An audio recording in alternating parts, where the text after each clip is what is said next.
In Houston's Lakewood Church, a quietly observant retiree slipped into the third row as thousands prepared for Pastor Joel Osteen's Sunday broadcast. What began as another glittering service in America's largest megachurch turned deadly serious when an unexpected figure walked the aisle. Chuck Norris himself, moving with purpose toward the pulpit as security froze mid-step. Chuck Norris wasn't your typical churchgoer. For decades, he had been a U.S. Air Force veteran, six-time world karate champion, and martial arts instructor to elite operatives, known worldwide as the man who never flinched. But faith, not fame, had always been his truest battleground. When Lakewood's security team prepared to intercept, they had no idea they were about to face not a threat, but a reckoning. Norris took the stage and delivered a spiritual strike that shattered the polished veneer of prosperity, preaching and forced a megachurch empire to confront its own soul. What began as a sermon of success became a confrontation of faith. And when the dust settled, America's largest megachurch stood forever changed, its smiling certainty replaced by the fierce clarity of conviction, all because Chuck Norris refused to let truth wait another Sunday. Before we jump back in, tell us where you're tuning in from, and if this story touches you, make sure you're subscribed, because tomorrow I've saved something extra special for you. The air inside Lakewood Church hummed with anticipation. 20,000 souls packed into what was once Houston's Compact Center, now transformed into America's largest megachurch. A cathedral of modern faith, wrapped in sleek architecture and bathed in theatrical lighting. On massive screens above the stage, inspirational quotes cycled through in elegant typography, backed by soft piano music that swelled through hidden speakers. In the media pit, Evelyn Carter adjusted her camera settings, capturing B-roll for her feature on Faith in the Modern Age. Her editor had pitched it as an exploration of religion's evolution, but they both knew the real draw. Joel Osteen himself, America's smiling pastor, whose broadcasts reached millions. Evelyn remained skeptical. Religion had never been her thing, but she couldn't deny Osteen's cultural impact. 2 minutes to broadcast, announced a production assistant, his voice crackling through headsets worn by the camera crew. The energy in the room shifted as attendees straightened in their seats, raised phones to capture the moment. Parents quieted children. In the front row, Victoria Osteen smoothed her dress and smiled at several church elders. Behind her, a section reserved for VIPs held a mixture of local politicians, business leaders, and celebrities who found Lakewood's positive message appealing. The section wasn't full. Sunday morning in Houston meant some regulars were away, which explained why no one noticed when a casually dressed older man slipped into an empty seat at the end of the third row. Marcus Reyes, head of Lakewood's security team, scanned the crowd from his position near the main entrance. 6 years as a Marine and 4 working executive protection had honed his instincts. But today felt routine. His earpiece buzzed with standard check-ins from his team. "All sectors clear," came the report. Ready for Pastor Joel. The house lights dimmed. The congregation rose in unified anticipation. The choir, arranged in ascending tiers behind the stage, began to sing a modern worship anthem with driving percussion and soaring vocals. Spotlights swirled across the stage, and the energy built until, perfectly timed to the musical crescendo, Joel Osteen bounded onto the stage. "Good morning, Lakewood." His voice was warm, enthusiastic, instantly recognizable. The response was immediate and electric applause, cheers, some raising hands in worship. Joel moved across the stage with practiced ease, his smile radiant under the lights. He wore a tailored blue suit, no tie, his hair perfectly styled. Everything about him projected success, confidence, and approachability. "It's so good to see each and every one of you today. What a beautiful Sunday God has given us."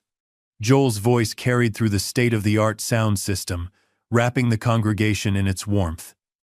"I want to welcome those joining us from around the world. You are part of our extended family, and we're so honored you've chosen to spend this morning with us. Evelyn zoomed in, catching the practiced sincerity in his expression. She had to admit the man was good at what he did. There was something undeniably compelling about his presence. Today, I want to talk about unlocking the blessings God has for your life. Joel continued, his voice rising with conviction. Too many people are living beneath their privileges. God didn't create you to barely get by. He created you to thrive. The congregation responded with enthusiastic amens. Joel moved to center stage, where a clear plexiglass podium held his notes and a leather-bound Bible. Say this with me. Something good is going to happen to me today. The crowd repeated the phrase in unison, energy building. Again, something good is going to happen to me today. Louder this time, thousands of voices merged into one hopeful declaration. Joel nodded approvingly, his smile widening. That's not just positive thinking, that's faith speaking. That's you aligning with heaven's perspective on your life. As Joel launched into his sermon, Marcus noticed movement in his peripheral vision. A man rising from the third row, moving with deliberate calm toward the center aisle. Something about his posture caught Marcus's attention. He wasn't moving like the occasional enthusiastic worshiper who might approach the stage. His walk was measured, purposeful. Marcus tapped his earpiece. Movement from third row. Center section. Male. Late 70 seconds. Moving toward main aisle. He shifted position for a better angle and froze. The man's profile was unmistakable, the strong jawline, the focused gaze, the ramrod-straight posture that age hadn't diminished. Holy shit, Marcus whispered, forgetting protocol. That's Chuck Norris.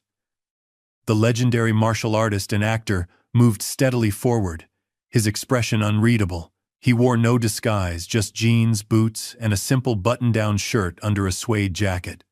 But something in his demeanor had rendered him nearly invisible until now, a quietness that stood in stark contrast to the spectacle unfolding on stage. On stage, Joel was building momentum. God doesn't see your mistakes. When he looks at you, he sees potential. He sees the champion he created you to be. The congregation clapped, but a ripple of murmurs began spreading from the center section. Heads turned. Phones shifted from filming Joel to capturing Chuck's steady progress down the aisle. Joel, sensing the attention shift but unable to see its cause from the bright stage, continued with practiced smoothness. The door to your blessed future isn't locked by your past. It's unlocked by your faith. Chuck reached the front of the church now, just steps from the stage. A junior security team member moved to intercept him, but Marcus held up his hand, signaling him to wait. There was no aggression in Chuck's body language, only purpose. Joel's gaze finally found the source of distraction, and for a split second, his practiced composure faltered. The Bible tells us that faith is the substance of things hoped for. By now, the disruption was impossible to ignore. Whispers raced through the congregation. Is that Chuck Norris? What's he doing here? Is this part of the program? Victoria Osteen stood from her front row seat, concern evident on her face. The choir director glanced nervously at his singers, who continued their soft background music, but with eyes now fixed on the scene unfolding before them. Chuck reached the steps leading to the stage. Two security personnel moved forward uncertainly, looking to Marcus for direction. But Chuck simply raised his hand, not in threat, but in a gesture of peace, and something in his quiet authority made them pause. Joel, ever the professional, attempted to incorporate the interruption. Well, it looks like we have a special guest with us today. His voice carried a hint of uncertainty beneath the warmth. Chuck climbed the steps, his eyes never leaving Joel's. The contrast between them was striking. Joel in his tailored suit and camera-ready smile. Chuck, in his simple attire, weathered face solemn. Evelyn swung her camera to capture this unexpected development, pulse quickening with journalistic instinct. This was no longer a routine story on modern faith. This was something else entirely. The music faded to silence. 20,000 people held their breath. Chuck stopped several feet from Joel, giving him space. When he finally spoke, his voice was quiet, but carried clearly across the hushed sanctuary. "Pastor Osteen," he said with a slight nod of respect, "I apologize for the interruption, but I've been listening to your words, and I believe God has sent me here with a different message, one that can't wait." Joel's smile remained fixed, but uncertainty flickered in his eyes. In all his years of ministry, through hecklers and critics and unexpected technical difficulties, he had never faced a moment quite like this. "I'm here," Chuck continued, his voice gaining strength, "because what's happening in this church, in many churches across America, has been weighing on my heart, and sometimes truth needs to interrupt comfort." The congregation sat in stunned silence. Marcus touched his earpiece, but issued no commands. Something told him this was not a security threat, but something far more profound. In the media pit, Evelyn's finger hovered over the broadcast button on her camera, knowing instinctively that what was about to unfold might be the most important moment she would ever capture. Joel Osteen, with cameras rolling and the world watching, took a deep breath and made a choice that would change everything. "Then I believe we should listen," he said, surprising everyone, perhaps even himself. "What message has God placed on your heart, Mr. Norris?" The silence deepened as Chuck stood before the congregation, his presence commanding the massive space without effort. The theatrical lights that had been programmed for Joel's sermon now cast long shadows across Chuck's weathered face, highlighting eyes that had seen decades of both Hollywood fame and private spiritual wrestling. Joel stepped back slightly, a microphone still in hand. For a man accustomed to controlling every aspect of his services, the surrender of his stage represented an unprecedented moment of vulnerability. In the front row, Victoria's expression shifted from concern to curious attention. Beside her, several church elders exchanged worried glances, while others seemed oddly relieved, as if a long-held breath was finally being released. Chuck approached the podium with unhurried steps. When he reached for the microphone, Joel extended. The exchange was neither aggressive nor theatrical, just the passing of a simple tool from one man to another. Their hands briefly connected, and something unspoken passed between them. "I didn't come here to condemn," Chuck began, his voice carrying the slight Texas drawl of his upbringing. "I came because I love the church, the real church, too much to stay silent." He surveyed the vast congregation, making eye contact with those in the front rows. Some shifted uncomfortably. Others leaned forward in anticipation. "For those who don't know me beyond the movies, I've been a believer for over 50 years. I've had fame, success, wealth, all the things many prosperity messages promise." Chuck paused, his gaze returning to Joel. "But the Jesus I know never promised comfort. He promised purpose. He promised truth. And sometimes, truth is the most uncomfortable thing we can hear." Murmurs rippled through the congregation. In the production booth, directors frantically debated whether to cut the live stream. The decision was made to continue. Millions were watching, and interrupting now would only amplify whatever was unfolding. Marcus Reyes had moved closer to the stage, positioned where he could intervene if necessary. But as he listened to Chuck's words, his hand dropped from his earpiece. This wasn't a threat to be neutralized. It was a moment to be witnessed. "Pastor Osteen," Chuck continued, addressing Joel directly but speaking loud enough for all to hear, "you have been blessed with a platform few ministers in history have ever known. Your words reach millions, Your smile brings comfort. Your optimism lifts spirits." Joel nodded cautiously, unsure where this was heading. "But I've been watching and listening to your messages for years, and I've been asking myself, where is the cross in this gospel? Where is the call to die to self? Where is the Jesus who said it's easier for a camel to go through the eye of a needle than for a rich man to enter heaven?" The words landed like stones in still water, ripples of discomfort spreading through the congregation. Some nodded in agreement. Others shifted defensively in their seats. "The faith that changed my life wasn't one that promised bigger houses or better jobs," Chuck said, his voice unwavering. "It was one that promised that even in my darkest moments, God would be present. It was one that gave me the courage to stand for what's right when standing alone meant ridicule or rejection." He turned slightly, addressing the congregation directly now. "How many of you came here today expecting to be comforted? To be told that God wants you to be prosperous? That your best life is now? That faith is the key to unlocking material blessings?" Hands tentatively raised throughout the sanctuary. "And how many of you are hurting deeply, facing terminal illness, broken marriages, children lost to addiction, financial ruin, and wondering why your faith hasn't fixed those problems?" Fewer hands, raised more slowly, but with a rawness that cut through the polished atmosphere of the service. Chuck nodded solemnly. "The most dangerous lie in modern Christianity isn't found in atheism or secular culture. It's found in pulpits that have replaced the Jesus of Gethsemane, who sweat blood, asking for the cup to pass from him, but submitted anyway, with a cosmic vending machine who exists to grant our wishes if our faith is strong enough."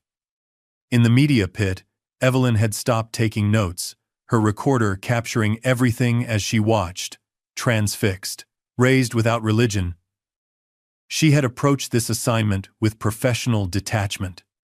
But something about the authenticity of this moment, the collision of celebrity, faith, and raw truth, was piercing her journalistic armor. Joel stood nearby, listening.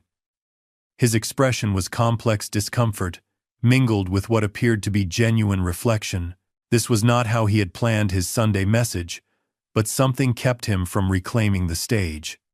"I've made movies where the good guys always win, where justice always prevails, where the hero walks away with barely a scratch," Chuck continued. "But that's Hollywood. Real faith, the kind that sustains you when your wife is diagnosed with cancer, when your child rejects everything you've taught them, when your body fails you, that faith isn't about winning. It's about surrendering." He looked directly at Joel again. "Pastor, I believe you love God. I believe you want to help people. But the message of prosperity without purpose, blessing without brokenness, and faith without sacrifice isn't the gospel. It's spiritual fast food. It tastes good going down, but it cannot sustain."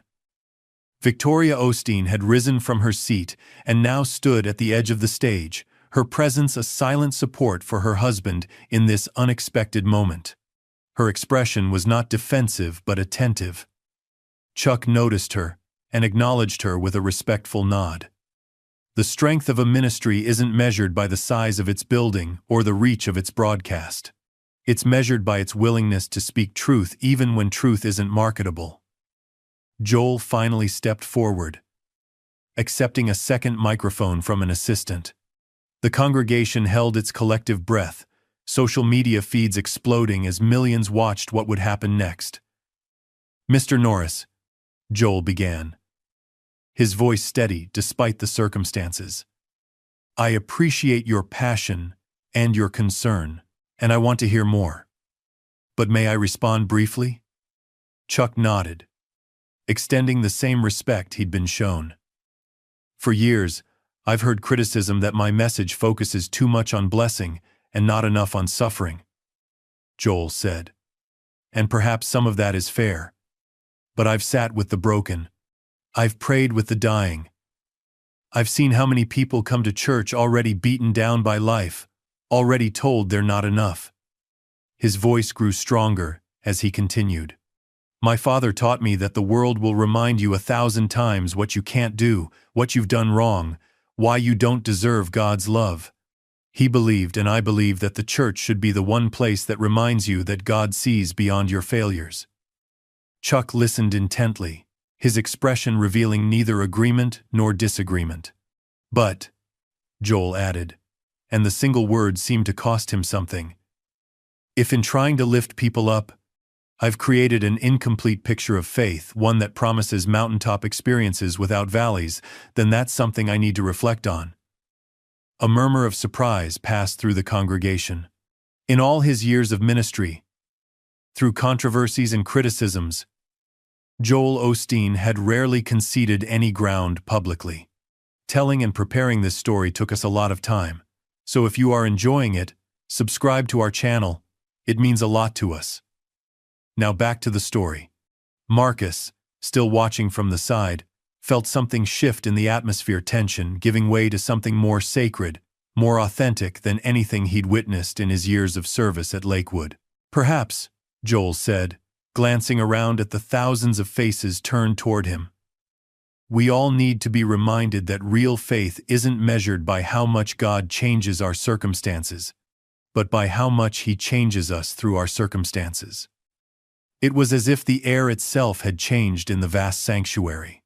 What had begun as an interruption, a potential confrontation, was transforming into something else entirely. A moment of unexpected authenticity, playing out before thousands in person and millions online. Chuck's weathered face softened slightly. That's all I'm asking for, Pastor. Not that you stop encouraging people. God knows we need hope, but that the hope you offer is anchored in something deeper than material blessing or positive thinking. He turned to face the congregation fully now. I've been blessed with a long life. I've known fame that few experience. But the most powerful moments of my faith didn't come when God said yes to my prayers. They came when He said no, and then showed me why His plan was better than mine. As Chuck spoke, a single figure rose from the back of the sanctuary and began walking down the aisle. Pastor Daniel Brooks, Lakewood's associate minister, who had served quietly for decades, first under Joel's father and now under Joel. His steps were slow but deliberate, his aged face lined with emotion. All eyes turned as he approached the stage, his traditional clerical collar a contrast to Joel's more contemporary style. I believe, Daniel said, his voice carrying without a microphone, that God is doing something sacred in this house today. He climbed the steps with effort, assisted by Marcus, who had moved forward instinctively. When Daniel reached the center of the stage, he looked from Chuck to Joel, then out to the congregation. For years, he said, his voice quavering with emotion, I've served this church and loved its people. I've seen it grow from a small congregation to this. He gestured at the massive space around them. And in that growth, I've sometimes wondered if we've lost something precious along the way. Joel looked at his longtime associate with surprise. Daniel had always been loyal, supportive, rarely offering public dissent. The gospel, the real gospel, will draw people in, but it will also drive some away, Daniel continued. Jesus himself said the path is narrow, and few find it. I've worried that in our desire to fill these seats, we've widened the path so much that it no longer leads where it should. In the silence that followed, a surprising sound emerged. Victoria Osteen's voice, clear and emotional. Joel, she said, stepping onto the stage to stand beside her husband. I think we should listen. Really listen. The four figures now stood in a loose circle at the center of the vast stage. Joel and Victoria Osteen, Chuck Norris, and Pastor Daniel. Around them, 20,000 people witnessed something few megachurch services ever offered, a moment of genuine, unscripted vulnerability. Evelyn Carter, still filming from the media pit, felt a lump forming in her throat. Whatever story she had come to cover had transformed into something far more profound. This wasn't just about religion or celebrity or spectacle anymore. This was about the universal human hunger for authenticity and the courage it takes to pursue it, even when the whole world is watching. Joel Osteen took a deep breath, looked out at his congregation, then back to Chuck. His next words would reveal whether this interruption would become merely an interesting footnote in Lakewood's history or the beginning of something transformative. "Mr. Norris," he said, his voice carrying a new humility, "would you share with us what a gospel of both grace and truth looks like in your experience? I think we all need to hear it." And with that invitation, the real sermon began. Chuck took a moment to collect his thoughts, the weight of the invitation settling on him. 20,000 people waited in reverent silence. The polished production of Lakewood's typical Sunday service had given way to something raw and unplanned. Cameras still rolled. Lights still shone. But the carefully orchestrated program had surrendered to a moment of authentic searching. "I'm not a preacher," Chuck began, his voice carrying a humble strength that filled the sanctuary. "I'm just a man who's walked with God through light and darkness, success and failure. And if there's anything I've learned, it's that God is less concerned with our comfort than our character." He paced slowly, his boots echoing on the stage. "When I was younger, I built my life around being the toughest guy in the room.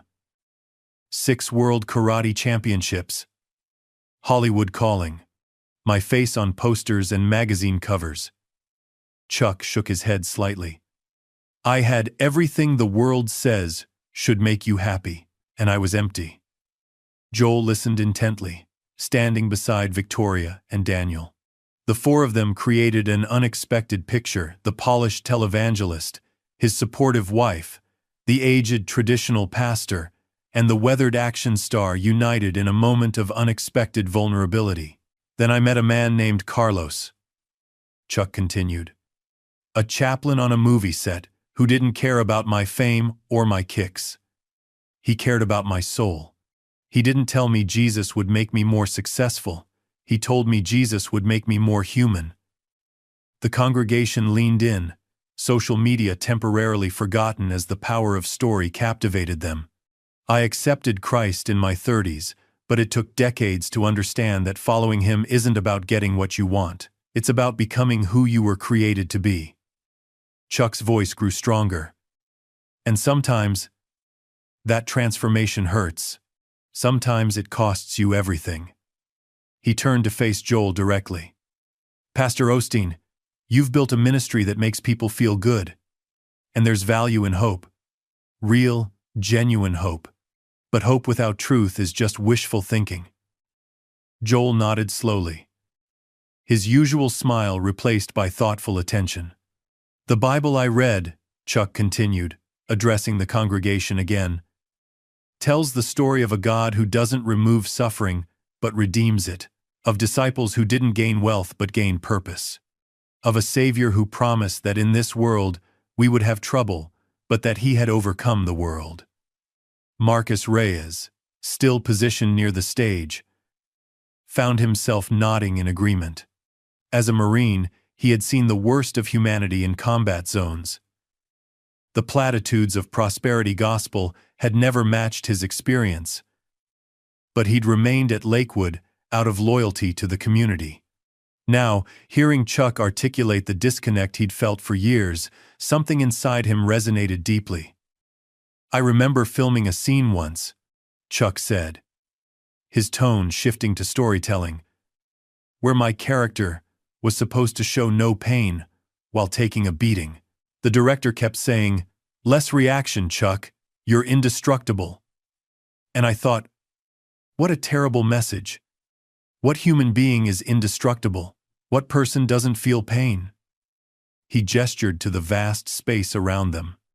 "Sometimes I think we've created a Christianity that's like that movie scene where showing weakness is forbidden, where admitting struggle means your faith isn't strong enough, where preachers themselves can't acknowledge their own dark nights of the soul.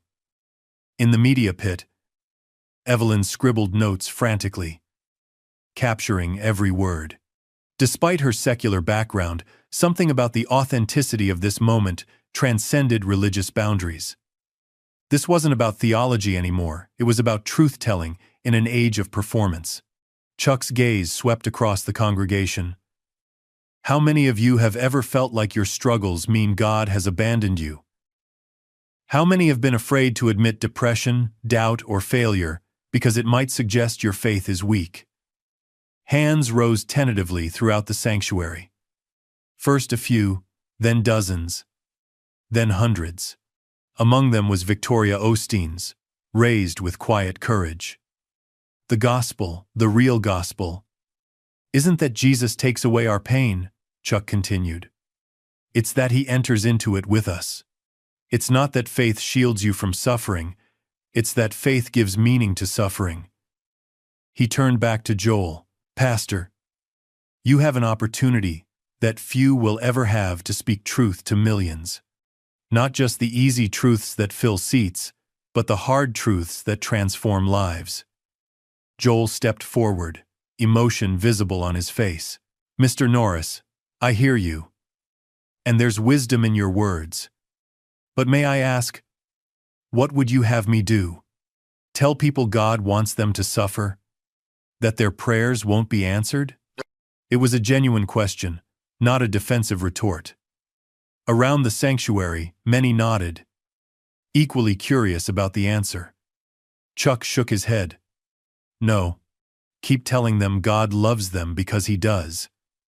Keep telling them God has good plans for them because He does. But help them understand that God's definition of good might look different than theirs. He moved closer to Joel, his voice softening, but still carrying through the microphone. Tell them about the day your father died, and how faith sustained you not by taking away the pain, but by giving you strength to endure it. Tell them about the criticism you've faced, and how God taught you humility through it. Tell them your own struggles, your own doubts. Joel's expression revealed surprise, as if Chuck had somehow seen into private chapters of his life. In other words, Chuck concluded, show them not just the resurrection on Sunday, but the crucifixion on Friday. Because without the cross, the empty tomb loses its power. Pastor Daniel Brooks stepped forward, his aged voice surprisingly strong. He's right, Joel. I've watched you grow from a cameraman behind your father's pulpit to a voice that reaches around the world. Your gift is real. Your heart is good. But every gift needs balance, and every heart needs challenge. Victoria gently took Joel's hand, a gesture of support that spoke volumes. This wasn't humiliation or condemnation, it was an invitation to greater depth. In the back of the sanctuary, something unexpected began to happen. People were standing not in protest, not to leave, but in a spontaneous gesture of respect and recognition. The movement spread from section to section, a quiet affirmation that truth was being spoken and heard. Joel looked out at his congregation, visibly moved by their response. Then he turned back to Chuck. You didn't come here to tear down, did you? He asked quietly. You came because you care about the message reaching its full potential. Chuck nodded. The world doesn't need another celebrity, Pastor Osteen. It doesn't need another motivational speaker. It needs shepherds who will speak both comfort and challenge, who will lead to both green pastures and through dark valleys. For a moment, Joel closed his eyes, seeming to wrestle internally with everything being said. When he opened them, there was a new clarity in his gaze. You're right, he said simply, his voice carrying through the sanctuary. And I think it's time I lead with more courage. He turned to face his congregation fully, no longer the polished presenter, but a man standing in a moment of genuine transformation. For years, Joel began, I've told you that God wants you to prosper, to live victoriously. and I still believe that's true. But today, I need to tell you the rest of the truth that prosperity isn't measured in dollars, and victory often comes through surrender. A wave of murmurs passed through the crowd. Surprise, confusion, but also a growing sense of respect. My father built this ministry on faith that God is good, even when life isn't. Joel continued, his voice growing stronger. Somewhere along the way, I think I started focusing more on the blessings than the one who blesses more on the gifts than the giver. Victoria squeezed his hand, tears in her eyes. Starting today, Joel said, his gaze sweeping across the thousands of faces turned toward him. I make you this promise. I will tell you the whole truth, not just the parts that fill seats or sell books. I will share not just mountaintop experiences but valley journeys. I will speak of a God who doesn't just change your circumstances but changes you through your circumstances. Throughout the sanctuary, people began to rise to their feet, not in the choreographed enthusiasm of a typical service, but in spontaneous recognition of an authentic moment. Even those who had come as skeptics, like Evelyn, found themselves standing in respect for the courage they were witnessing. Chuck stepped back, content to let Joel reclaim his pulpit not as it had been, but as it could be. His mission hadn't been to humiliate or replace, but to awaken. Marcus watched from the sidelines, deeply moved. In his earpiece, security team members were asking if they should intervene, but he silenced them with a simple, "Stand down. This is supposed to happen." Joel turned to Chuck, genuine gratitude in his expression. "Would you pray with us, Mr. Norris? Not a performance prayer, but a real one. The kind that acknowledges both our hopes and our fears?" Chuck nodded, stepping forward again. The two men stood side by side, no longer as challenger and challenged, but as brothers in a shared faith. "Let's pray," Chuck said, his voice quiet, but carrying through the silent sanctuary. 20,000 heads bowed. Cameras continued to roll, capturing a moment unlike any in Lakewood's history, perhaps unlike any in the history of the modern megachurch. "Father," Chuck began, his weathered voice carrying decades of both struggle and faith, "we come to you, not as the audience expects, not as the world approves, but as we truly are broken, limited, and desperately in need of your grace." The prayer continued, raw and unscripted, acknowledging human frailty and divine strength. As Chuck spoke, something shifted in the atmosphere, performance giving way to presence, spectacle surrendering to sincerity. When the prayer ended, Joel remained with head bowed for a long moment. When he finally looked up, the transformation that had begun with an interruption seemed complete. There were tears in his eyes, but also a clarity that hadn't been there before. "Thank you," he said simply to Chuck, then turned to address his congregation. "The service today will continue, but not as planned. I think it's time we talked honestly about what faith really costs and what it's really worth." As Joel began to speak with newfound depth and courage, Chuck quietly stepped back. His mission complete. He made his way to the side of the stage where Marcus stood. "You could have stopped me," Chuck said quietly. Marcus shook his head. "Some interruptions are meant to happen, sir." In the media pit, Evelyn Carter put down her camera, knowing she had captured something historic not just for Lakewood Church, but for anyone seeking authenticity in an age of carefully curated images. Her cynicism hadn't disappeared, but it had been challenged by witnessing genuine transformation.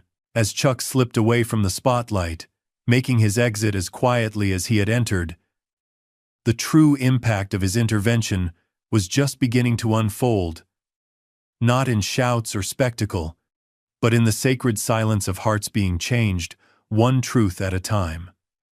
The following hour unfolded like nothing Lakewood had ever experienced. Joel Osteen, freed from his prepared notes and polished presentation, spoke with a vulnerability that transformed the massive sanctuary into an intimate gathering.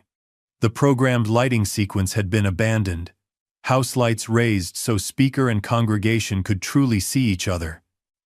For years, Joel confessed, his voice carrying a new weight, "I've been afraid to preach certain passages, afraid they might drive people away, afraid they might undermine the message of hope I felt called to share."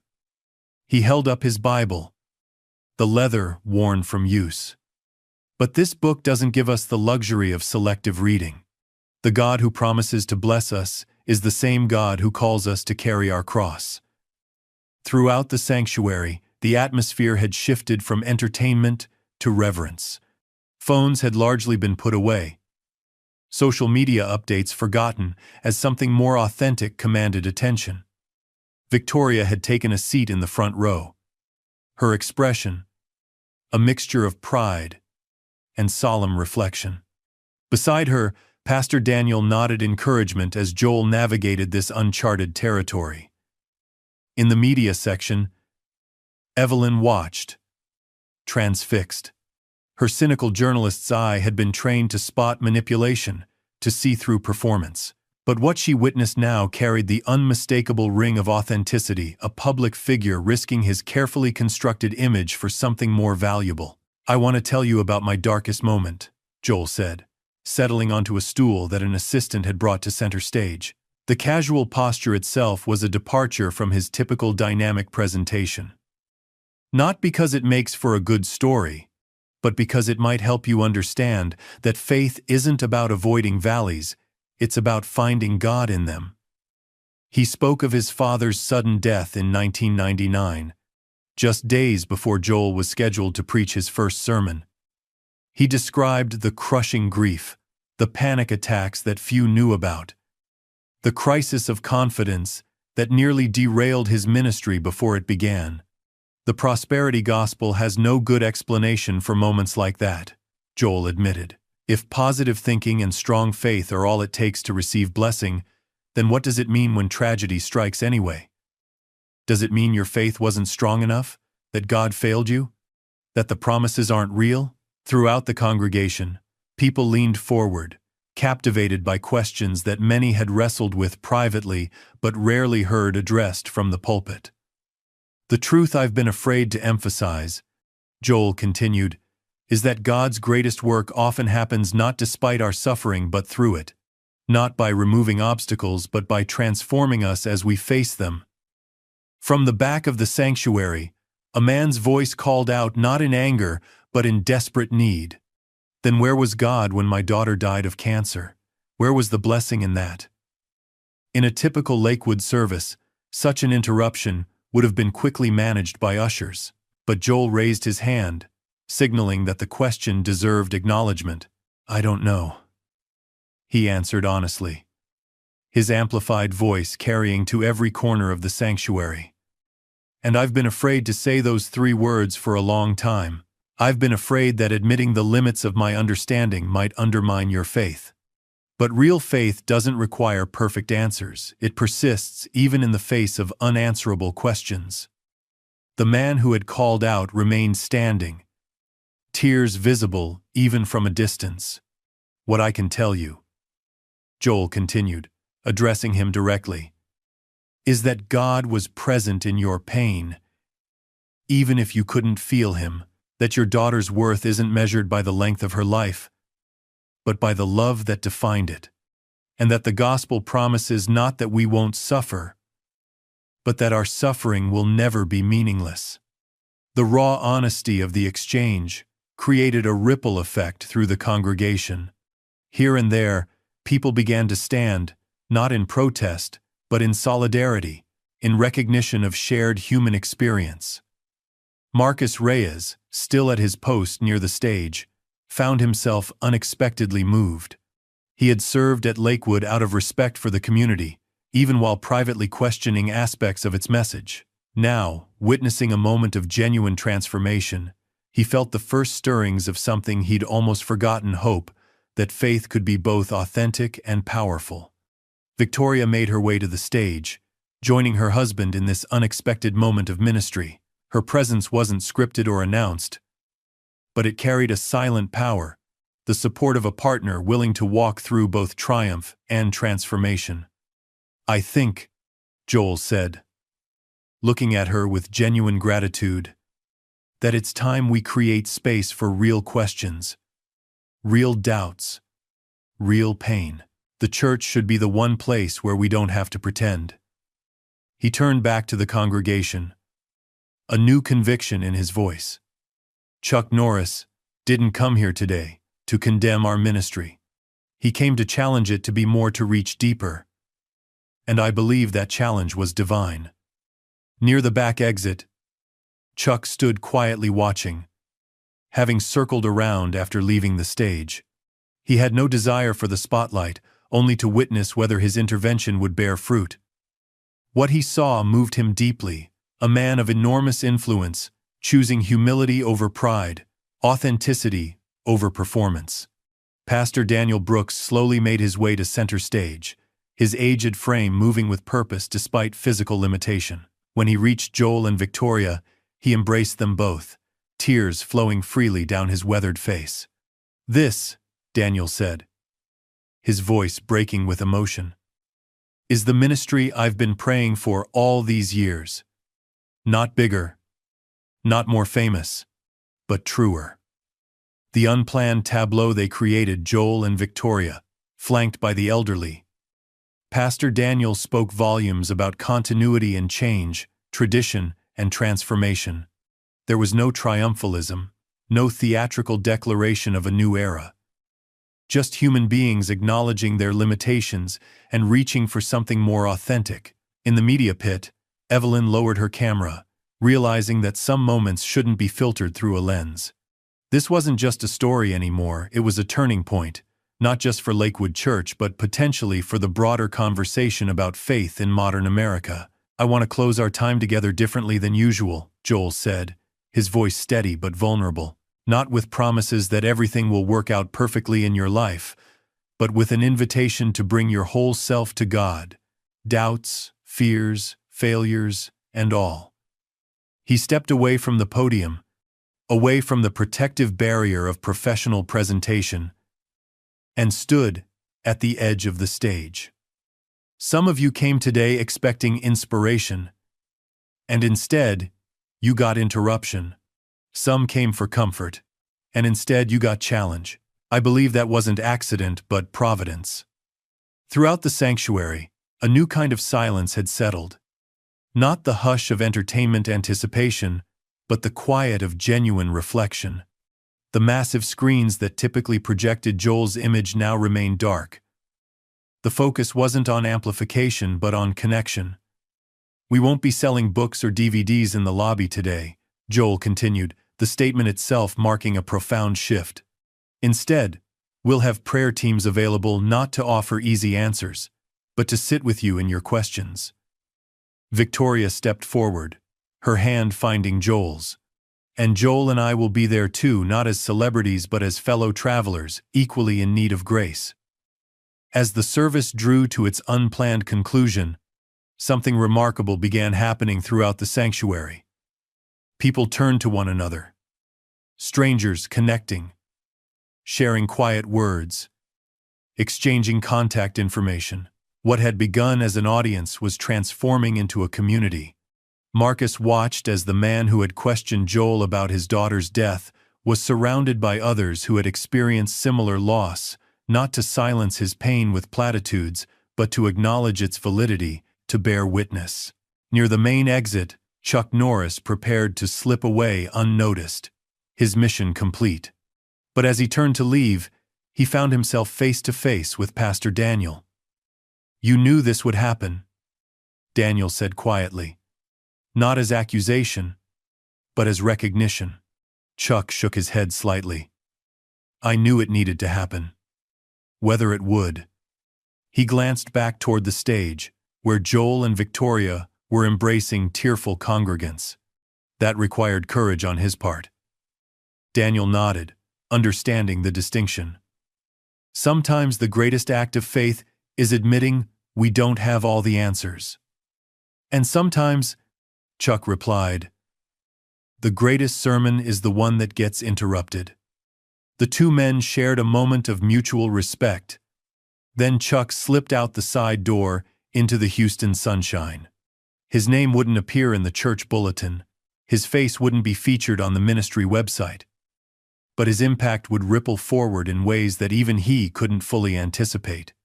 Back inside, Joel Osteen stood at the center of a transformed sanctuary, facing both the greatest challenge and the greatest opportunity of his ministry. The path of authentic faith would be harder than the road of polished performance.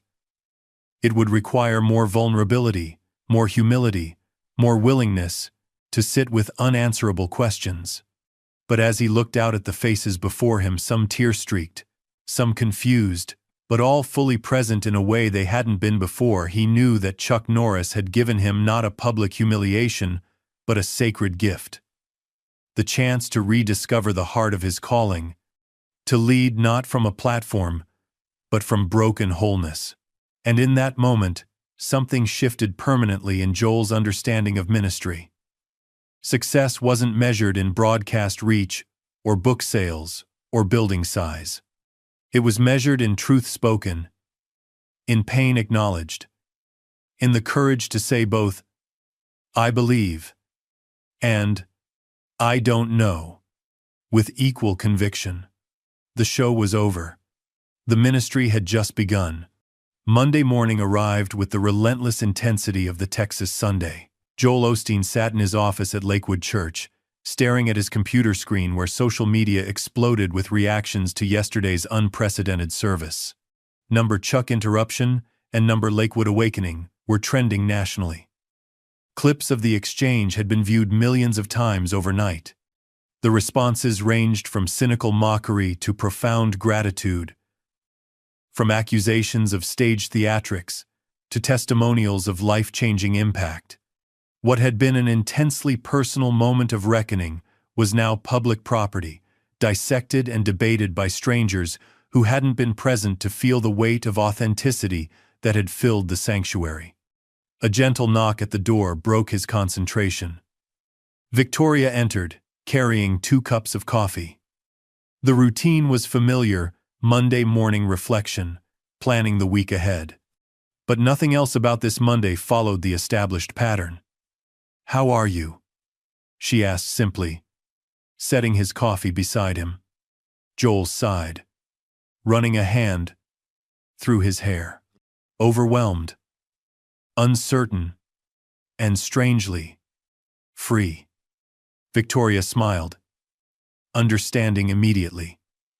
"You don't have to maintain the image anymore." "That's exactly it." Joel nodded, relief evident in his expression. "For years, I felt this pressure to be perfect, to never show doubt or struggle. It was like living in a glass house where any crack might bring everything down." He gestured to the screen, where commentators were debating whether the new Joel Osteen was authentic or merely a publicity stunt. "They're asking if it was real," he said. "But I know it was the most real moment I've had on that stage in years." Victoria pulled up a chair beside him. "So what now?" Before Joel could answer, another knock came. Marcus Reyes stood in the doorway, his usual security uniform replaced by casual clothes. "Sorry to interrupt," he said. "I can come back." "No, come in," Joel insisted, noticing the change in attire. "What's on your mind?" Marcus entered somewhat hesitantly. His relationship with the Osteens had always been professional, respectful, but distant. Now he seemed to be navigating new territory. "I wanted to talk about yesterday," he began, "and to let you know that whatever direction the ministry takes from here, I'm all in, not just as security, but as someone who believes in what happened on that stage." Joel studied the former Marine with newfound attention. "I didn't realize you had been struggling with our message." Marcus shifted slightly, unused to such direct conversation with his employer. "With parts of it, yes. I've seen too much in combat to believe that faith guarantees protection from suffering. But yesterday, That was a faith I could recognize. The simple testimony hit Joel with unexpected force. Here was a man who had stood guard Sunday after Sunday, fulfilling his duty, while privately questioning the very message he was protecting. "Thank you for your honesty," Joel said. "And for not stopping Chuck when you could have." A hint of a smile crossed Marcus's typically stoic face. Some interruptions are divine. As Marcus excused himself, another visitor appeared at the door. Evelyn Carter, the journalist who had captured yesterday's events. Joel had given countless interviews over the years, but something told him this one would be different. "Miss Carter," he greeted her. "I suppose you're here to get the full story?" Evelyn nodded, but her usual journalistic detachment seemed tempered by something else. "Yes, but maybe not the story I came for originally." Joel gestured for her to sit. Victoria squeezed his shoulder supportively before leaving them to talk. "Before we begin," Evelyn said, setting up her recorder, "I should tell you that I'm not religious. I came to Lakewood to document what I assumed was just another carefully packaged faith experience. I didn't expect authenticity," Joel suggested. "Humanity," Evelyn corrected him. "I didn't expect to see someone of your stature risk everything for something as intangible as truth." For the next hour, they talked not the polished, message-focused interview that typically characterized Joel's media appearances, but a raw conversation about doubt, fear, the pressure of platform, and the unexpected freedom that comes with vulnerability. "Chuck Norris could have humiliated you," Evelyn observed. "Instead, he offered you liberation. Why do you think he chose that approach?" Joel considered the question carefully. "Because his goal wasn't to tear down, but to build up, not to destroy a ministry but to challenge it to greater depth. That's the difference between criticism and prophetic interruption." Evelyn made notes, then asked the question that media personalities across the country were debating: is this change permanent? Will next Sunday's service reflect this new direction, or will Lakewood return to the formula that built your audience? Joel looked out his office window toward the vast parking lot that surrounded the converted arena. For years, filling those spaces had been a metric of success. Now he found himself questioning that assumption. "I don't know exactly what form it will take," he admitted. "But I know there's no going back to performing faith. Whatever we lose in polish, we'll gain in power." After Evelyn left, Joel sat alone in his office, contemplating the weight of that commitment. The phone rang his publicist, undoubtedly calling about the flood of interview requests and media opportunities arising from yesterday's viral moment. He let it go to voicemail. Instead, he opened his father's Bible, the one he had inherited when John Osteen passed, and Joel reluctantly stepped into leadership. He had always cherished it as a symbol, but now he found himself hungry for its substance. As afternoon faded into evening, Joel remained in his office, not planning next Sunday's presentation but wrestling with ancient words, rediscovering their challenge alongside their comfort. The performance coach he had worked with for years would have been shocked to find him preparing not by practicing delivery, but by confronting his own questions. A soft tap at the door revealed Pastor Daniel, looking more energized than he had in years. "I hope I'm not disturbing you," the elderly minister said, noticing the open Bible. "Not at all," Joel replied, genuinely pleased to see him. "I could use your perspective." Daniel settled into a chair, his eyes bright with purpose. "I've been thinking about what happens next. The world is watching, Joel. They're waiting to see if yesterday was a moment or a movement." Joel nodded, feeling the weight of that reality. "I've been asking myself the same question. How do we build on what happened without turning it into just another program or formula?" Daniel leaned forward, his voice carrying decades of pastoral wisdom. "By remembering that transformation isn't a product we create, but a process we submit to. Chuck Norris didn't bring a new methodology. He brought a mirror. The metaphor struck Joel deeply. A mirror that showed us what we'd become and what we could be. Exactly, Daniel affirmed. And the question now isn't how to package that moment, but how to remain transparent enough that more moments like it can occur. As they talked, the beginnings of a vision emerged, not a strategic 5-year plan or a church growth strategy, but a commitment to creating space for authenticity, for questions alongside answers, for struggle alongside victory. It will cost us, Joel acknowledged. Some people come for the guarantee of happy endings, not the mess of honest journey. Daniel's weathered face creased in a knowing smile. The gospel has always been costly. We just tried to make it comfortable. Later that evening, Joel called a meeting of Lakewood's leadership team. They gathered in the conference room adjacent to the sanctuary department heads, ministry leaders, and key staff who collectively shaped the church's direction. The tension was palpable. Everyone had witnessed yesterday's events, but no one was certain what they signified for Lakewood's future. Joel had built one of the most successful ministries in American history by following a clear formula. Deviating from it represented uncharted territory. "I've asked you here," Joel began, standing before them with a new humility, "because yesterday changed everything for me personally, and I believe, for our ministry collectively." He paused, looking at each face around the table. Some showed excitement, others apprehension. For years, we've measured success by growth, attendance, reach, influence. We've crafted services that are uplifting, encouraging, and professionally executed. Joel took a deep breath. But I've realized that in focusing so much on inspiration, we may have sacrificed transformation. Rachel, the worship director, spoke up tentatively. "Are you saying the music, the production, it's all been wrong?"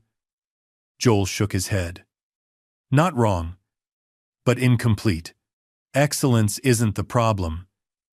It's making excellence an end in itself. What if our polish has created a barrier to authenticity? What if our certainty has left no room for questions?" Marcus, invited to the meeting despite not being part of the official leadership, offered his perspective. "In the military, we had a saying, 'Comfort is the enemy of growth.' Yesterday was uncomfortable for everyone, but look what grew from it." Gradually, the conversation shifted from defense of the status quo to exploration of possibility. What would worship look like if it embraced lament alongside celebration? How might preaching change if it acknowledged mystery alongside certainty? What could community become if it made space for doubt alongside faith?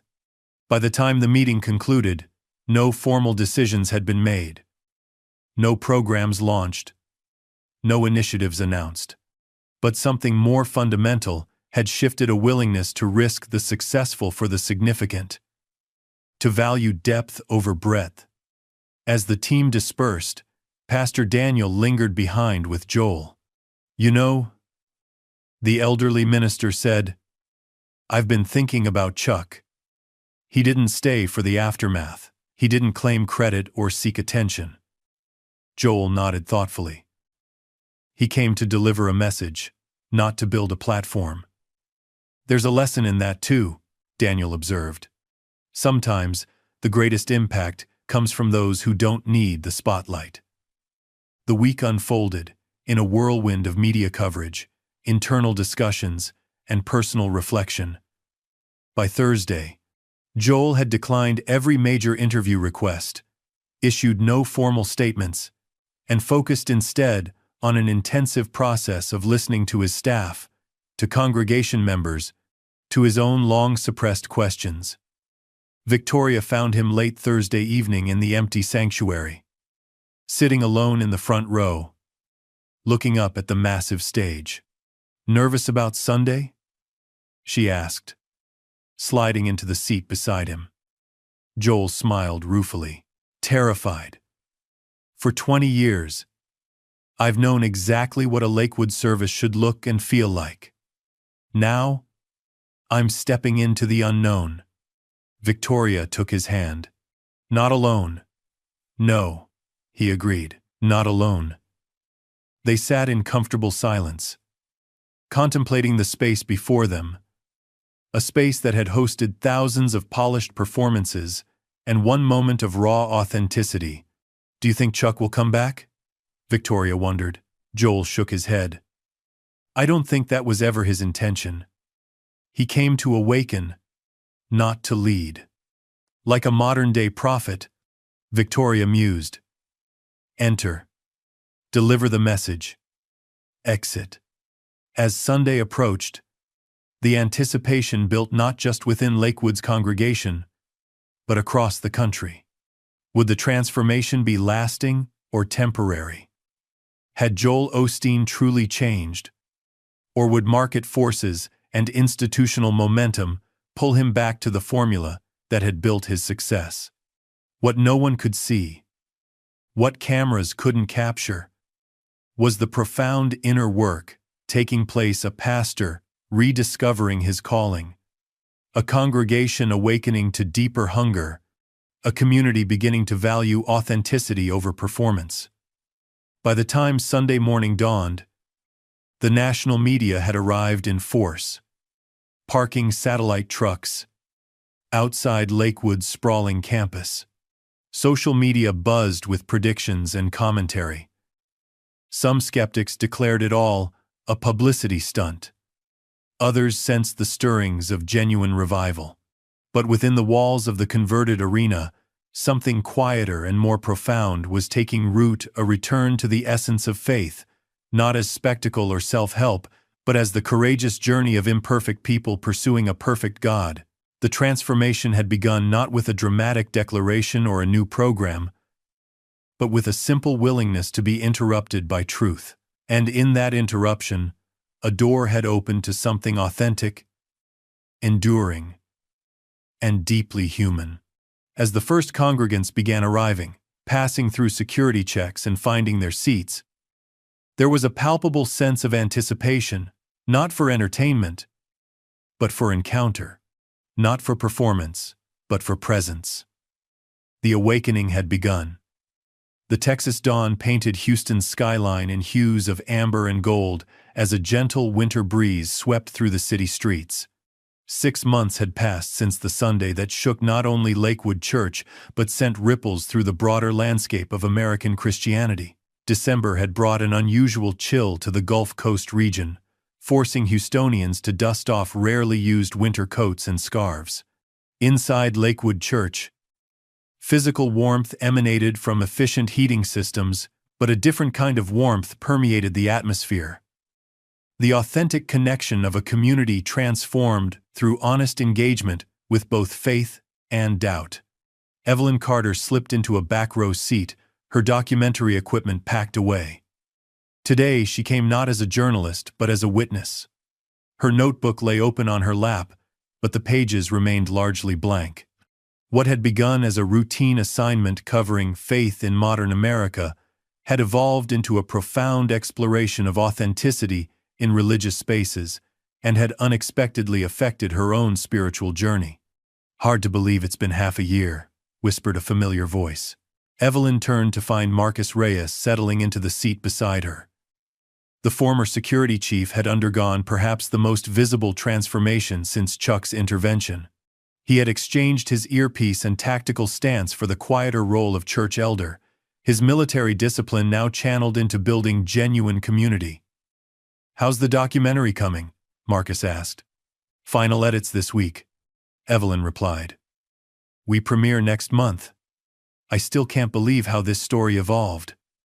"Neither can we," Marcus admitted with a slight smile. "But that's what happens when you make space for the unexpected." The sanctuary before them looked similar at first glance. The same sweeping architecture, the same technical capabilities, but subtle shifts revealed the deeper transformation. The stage had been redesigned with a wooden lectern, replacing the sleek plexiglass podium. The theatrical lighting remained, but had been softened to create connection rather than spectacle. The massive video screens still dominated the space, but now they often displayed scripture passages or meditative imagery rather than close-ups of the speaker. Most telling was the congregation itself. The numbers had decreased somewhat. About 15,000 now filled a space designed for 20. Some had left when Joel's message shifted from guaranteed prosperity to authentic journey, but others had come drawn by the refreshing honesty, the permission to question, the space to struggle. The atmosphere had changed from concert-like excitement to attentive engagement. Congregants arrived earlier, stayed later, and connected more deeply during their time together. What had been an audience had become a community. At 10:30 sharp, Joel Osteen stepped onto the platform. His tailored suit remained, but his demeanor had evolved, less the polished presenter, more the authentic guide walking alongside his congregation through life's complexities. "Good morning, Lakewood," he began, his voice warm but carrying a depth that had been developing over months of transformation. "Today we continue our series on faith in the valley. We've been exploring what it means to trust God not just when life goes according to plan, but when it falls apart entirely." The congregation listened with focused attention. These were no longer passive consumers of religious entertainment, but active participants in spiritual formation. Last week we looked at Job's friends, well-meaning people who offered terrible comfort because they couldn't admit that sometimes there are no easy answers. Joel continued. Today we turn to Job's own response to suffering.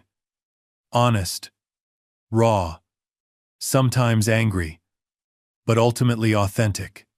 In the front row, Victoria sat beside Meredith, the woman whose heartbreaking question about her daughter's cancer had become a pivotal moment in Lakewood's transformation. What had begun as a moment of raw pain had evolved into a healing journey, with Meredith now leading Lakewood's grief support ministry. Pastor Daniel, looking more energized than he had in years despite his advanced age, sat nearby with a small notebook, jotting occasional thoughts. The elderly minister had experienced a revitalization that seemed directly proportional to the church's growing authenticity. Joel's sermon that morning carried none of the formulaic optimism that had once been his trademark. Instead, he spoke with nuanced depth about faith's complexity, how doubt isn't the opposite of belief, but often part of its deepening, how questioning God has biblical precedent, how comfort often comes, not through answers, but through presence. The prosperity gospel promises that faith shields you from valleys, Joel said, echoing words Chuck had spoken that fateful day. The true gospel promises that faith sustains you through them and that you never walk alone. As he spoke, Evelyn observed the congregation's response, not the emotional manipulation of a crowd being led to predetermined reactions, but the thoughtful engagement of individuals wrestling with profound truths. Some nodded in recognition of shared experience, others took notes. A few wiped away tears. When the service concluded, the typical rush for parking lots was notably absent. People lingered, forming small conversation clusters throughout the sanctuary. What had once been efficient crowd management had become intentional community building. Victoria spotted Evelyn and made her way to the back row. Genuine warmth in her greeting. "Gathering final impressions for your film?" she asked. Evelyn nodded. "It premieres next month. I wanted one more Sunday before finalizing the edit." "And what's your conclusion?" Victoria asked with gentle directness. "Was it real? Did it last?" Evelyn considered the question carefully. "What I've witnessed isn't a rebranding or a strategic pivot. It's a genuine reclaiming of what church was always meant to be, a place where masks come off, where the whole truth is spoken, where both joy and sorrow have a home." Victoria's eyes brightened with emotion. "Joel would love to hear that. He's in his office if you'd like to say goodbye." Evelyn made her way through the winding corridors of Lakewood's administrative wing, passing meeting rooms now repurposed for community initiatives, a food pantry coordination center, a grief support group space, a vocational training program for formerly incarcerated individuals. The church's resource allocation had shifted dramatically from production value to practical service. She found Joel in his office, the space noticeably transformed. The sleek corporate decor had been replaced by something warmer, more personal. Bookshelves lined the walls, filled not with Joel's own bestsellers but with theological works spanning traditions and centuries. A worn prayer rug lay in one corner, evidence of hours spent in contemplation. "Evelyn." Joel greeted her warmly, rising from his desk. "Victoria mentioned you were here for a final observation.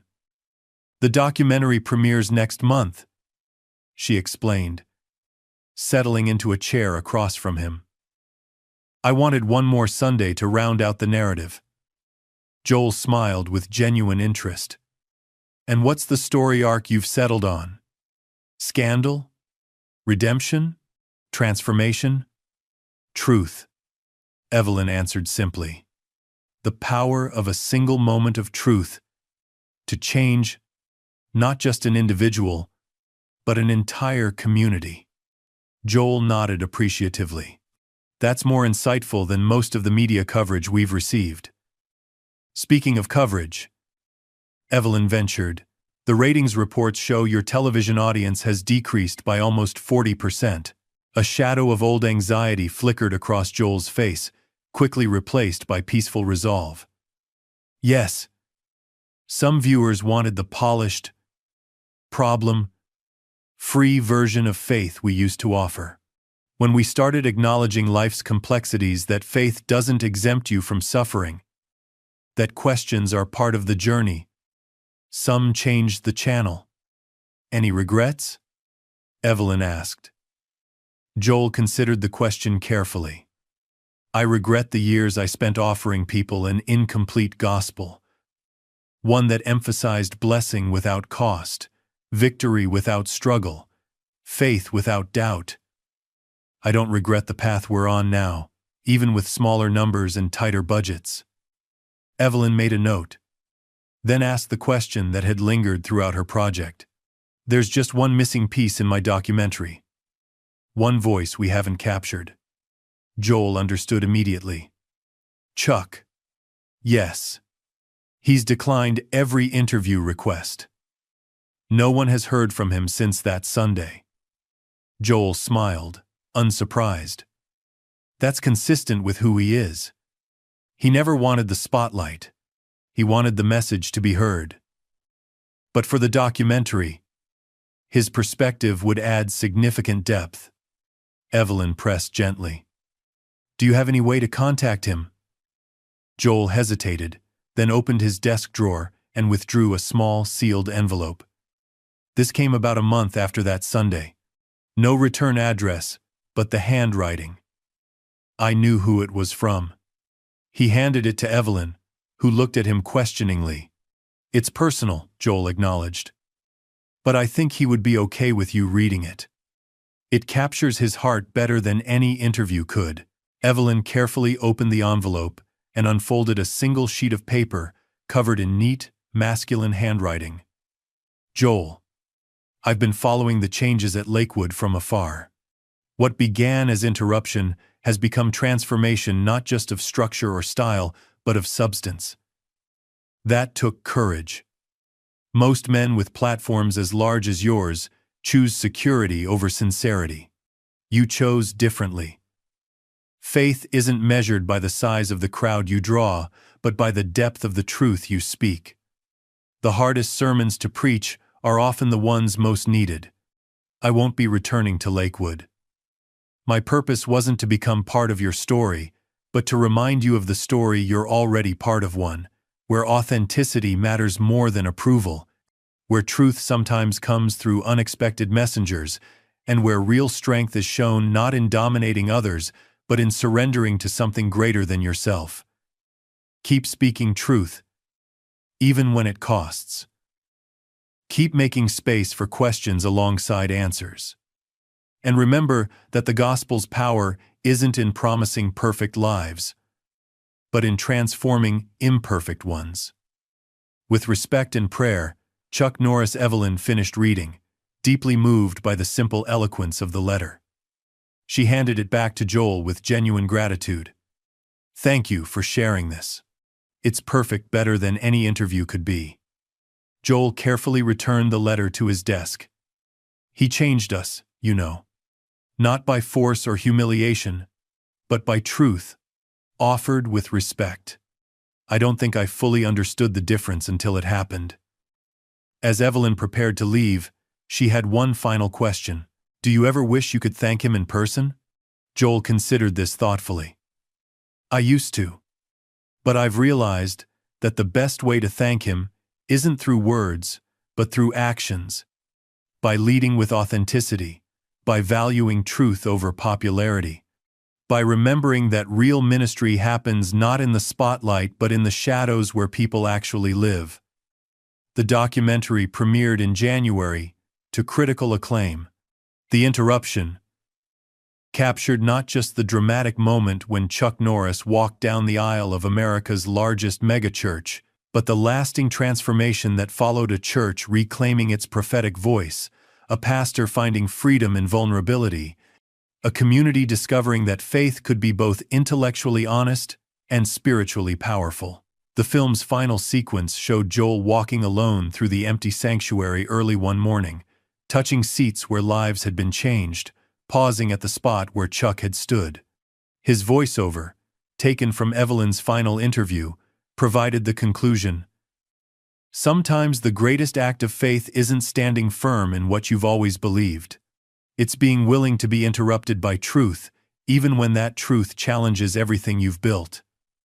The camera pulled back slowly, revealing the vastness of the sanctuary not as a testament to one man's success but as a space where authentic community was taking root. "Chuck Norris didn't come to tear down," Joel's voice continued. "He came to build up not a bigger platform, but a deeper foundation. Not a shinier image, but a truer reflection of what faith was always meant to be." The screen faded to black, followed by a simple text epilogue. Chuck Norris declined to be interviewed for this film. When asked about his intervention at Lakewood Church, his only comment was, "Some messages don't need interpretation. They just need to be heard." The documentary sparked conversations in churches across America. Pastors who had built ministries on similar formulas found themselves questioned by congregants hungry for greater depth. Seminary students debated the balance between accessibility and authenticity, between comfort and challenge. Religious commentators analyzed the phenomenon from every angle, some dismissing it as a publicity stunt, others recognizing it as a potential watershed moment for American Christianity. But beyond the public discourse, beyond the think pieces and panel discussions, something more profound was happening in individual hearts. A quiet reckoning with the difference between performance faith and lived conviction.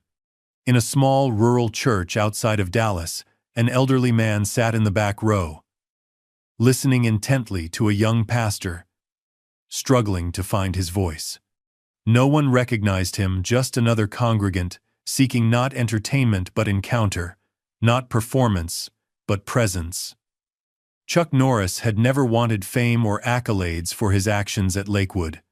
He had sought only to speak truth in a culture of careful image management, to challenge comfort with conviction, to remind a celebrity pastor that true strength comes not from audience approval, but from divine authenticity. As he listened to the earnest young minister, Chuck smiled slightly. The megachurch moment had captured headlines, but this, the quiet, faithful proclamation of truth in an ordinary setting, this was where real transformation happened, one heart at a time. The echo of his interruption continued to ripple outward, touching lives he would never meet, changing conversations he would never hear. awakening hunger for authenticity in spaces both grand and humble. And in that ongoing impact, Chuck found deeper satisfaction than any applause or recognition could provide. He had not sought to become the story. He had sought only to remind people of the story they were already part of, one where truth matters more than comfort, where authenticity outweighs performance, and where the most powerful messages often come through unexpected messengers. As the young pastor finished his sermon, Chuck slipped out quietly, unnoticed, and content to remain so. His mission had never been about personal recognition but about spiritual recalibration, a reminder that faith, in its purest form, isn't a polished performance but a raw, honest, transformative encounter with truth. And in sanctuaries, both grand and modest, that truth continued to echo, not in thunderous declarations, but in authentic moments of human connection with divine purpose. Not in spotlights and spectacle, but in the quiet courage to speak and hear truth, whatever the cost. Because real strength, as Chuck had demonstrated, isn't measured by applause, but by impact. Not by how many hear your name, but by how many hear the truth and are forever changed by it. Up next, we have 2 more incredible stories that are waiting for you. Just click the image you want to watch, and it will take you there. If you enjoyed this video, make sure to subscribe. It would mean a lot.